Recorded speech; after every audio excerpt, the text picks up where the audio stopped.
I'm Alan Carlson, Precision Ag Specialist here at LDI Salina location.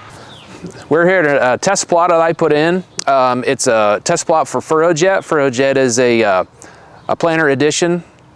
It's a fertilizer application that goes in between the, in place of the seed firmer, in between the opener discs.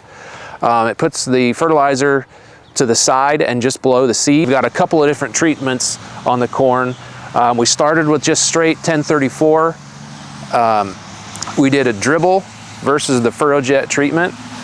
So we started with 1034. We've got a 30-30 blend, so 30 units of nitrogen and 30 of phosphate.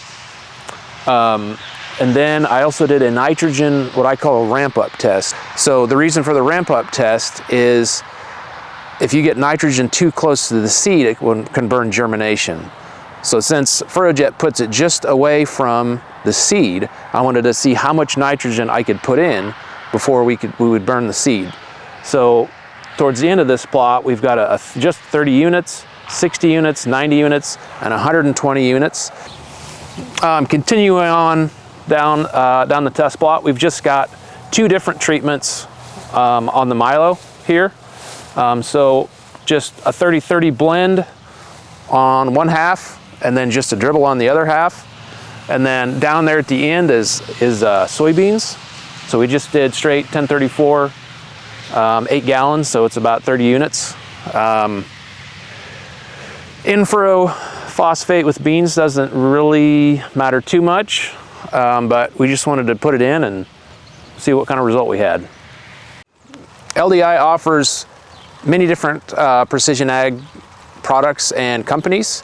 Probably the two biggest ones are Precision Planting and Ag Leader, but we also have WeedIt, which is a selective spraying company.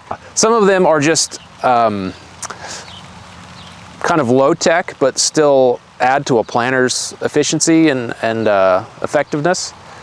Martin Till would be one. Copperhead Ag, they offer just a bunch of different iron add-ons, so to speak. If you're interested in any of this technology, or if you're just curious what it can do for you, you can reach out to any of your LDI locations, or if you're close to Salina, you can reach out to me, Alan Carlson. So hope to be hearing from you soon.